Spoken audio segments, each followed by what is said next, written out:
नमस्कार, मेरा नाम रामकृष्ण अवस्थी, शिक्षा मित्र प्राथमिक विद्यालय खुराहन। मुझे लोग ऑक्सीजन बाबा के नाम से भी जानते हैं। ईमानदारी का जो प्रतिफल मुझे आज मिला है, मैं उसे 3 शब्दों में बयान करूँ। 6 मार्च 2006 को मैं शिक्षा मित्र पद पर प्राथमिक विद्यालय खुराहन में ज्वाइन करता हूँ। हमेशा विद्यालय के कार्यों में लगे रहे, विद्यालय समय के बाद भी विद्यालयों के कार्यों में लगे रहे, नामांकन बढ़ाया, शिक्षा की गुणवत्ता बढ़ाई। समय आया, किसी महापुरुष ने हमको जो है शिक्षक पद पर समायोजित किया और समायोजन पश्चात प्राथमिक विद्यालय खुराहन 1 अगस्त को गया। कालचक्र चला और उस कालचक्र का हम शिकार हुए। हमारा जो समायोजन है वो कालखंडों में जो है घिर गया। नतीजा ये हुआ हम फिर शिक्षा मित्र बने, लेकिन हार अपने जीवन से नहीं मानी। हम काम तन्मयता से करते रहे, छात्रांकन बढ़ाते रहे, शिक्षा की गुणवत्ता बढ़ाते रहे, लेकिन देखा कि जो प्रधानमंत्री, मुख्यमंत्री, राष्ट्रपति इनके नाम नहीं बता पा रहा, उनका सरकार संरक्षण करती है और जिस पर आज तक कोई उंगली नहीं उठी किसी शिक्षा मित्र भाई पर, उनका हर्षमंत होता है।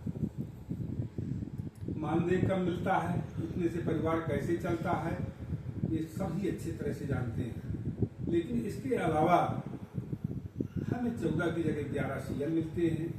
चलिए कोई बात नहीं, सीएल कंसीडर हो जाएंगे, लेकिन क्या कभी शिक्षा मित्र बीमार नहीं होगा? क्या शिक्षा मित्र को कभी इलाज की जरूरत नहीं पड़ेगी? लेकिन शिक्षा मित्रों को चिकित्सीय अवकाश क्यों नहीं दिया जाता? शिक्षा मित्र बीमार हो जाए, छुट्टी लेगा, लंबी छुट्टी लेगा तो सेवा समाप्ति का भय है, मानदेय भी करता है, शोषण की पराकाष्ठा है। हमने प्राथमिक विद्यालय खुराहन में सहायक अध्यापक पद पर कार्य करते हुए अनेकों कार्यक्रम चलाए। विद्यालय समय के बाद अभिभावकों के यहाँ जाते थे, हर व्यक्ति से मिलते थे और हमारा अभियान था उसको सफल बनाने के लिए कि हर घर एक सदस्य एक वृक्ष जरूर लगाए। ये स्वतः वृक्षारोपण अभियान का हमारे हिस्सा था। इससे जो है बहुत सारे लोगों ने रुचि लिया, हमारी टीम ने रुचि लिया और वृक्षारोपण की गति बढ़ी, ऑक्सीजन लेवल भी क्षेत्र का बढ़ा।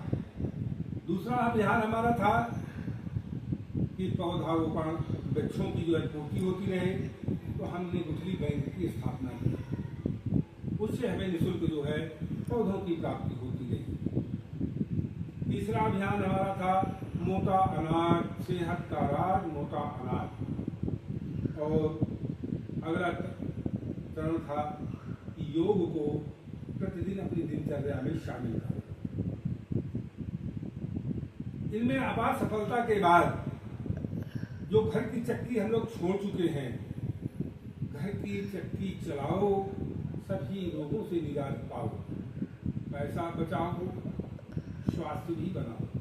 इस अभियान को भी जो है कारगर करते, लेकिन 30 सितंबर 1925 को हमें विधिक नियमावली के तहत नहीं, स्कूल महानिदेशक के एक पत्र के माध्यम से सेवानिवृत्त जो है किया जा रहा है, जबकि उसमें 60 वर्ष की आयु में संविदा समाप्ति के लिए लिखा है। तो इसका मतलब स्वतः साबित होता है, क्योंकि सेवानिवृत्त नहीं लिखा कि क्या हम आगे पूर्णकालिक हो जाएंगे। लेकिन पूर्णकालिक होना तो दिवा स्वप्न बना। यहाँ तो विद्यालय से कार्य मुक्त किया जा रहा है। ना तो ये नियम कैबिनेट से पास है, ना ही तो इस नियम की कोई वैध नियमावली है। शिक्षा मित्रों के साथ ये उत्पीड़न कब तक चलता रहेगा? क्या हम अब अपने अभियानों में ये सूत्र भी जोड़े कि 40,000 से 3500 और 3500 को 3 गुना? अगर ये सूत्र जोड़ दिया तो स्थितियां ठीक नहीं है। हमारा जो है सरकार से आग्रह है कि हमारे शिक्षा मित्र भाई तन्मयता से काम कर रहे हैं, विवादों से घिरे नहीं हैं, भ्रष्टाचार से घिरे नहीं हैं, किसी की फर्जी मार्कशीट नहीं निकली है, कोई फर्जी आज तक निकला नहीं है। अतः उनका कल्याण करें और जिन्हें 60 वर्ष में सेवानिवृत्त किया जा रहा है उनकी 62 वर्ष की आयु की जाए। साथ ही और साथ में जितने शिक्षा मित्र खत्म हो गए हैं उनके परिवारजनों को एक नौकरी दी जाए ताकि उनका भी जो है परिवार सुचारू रूप से चल सके।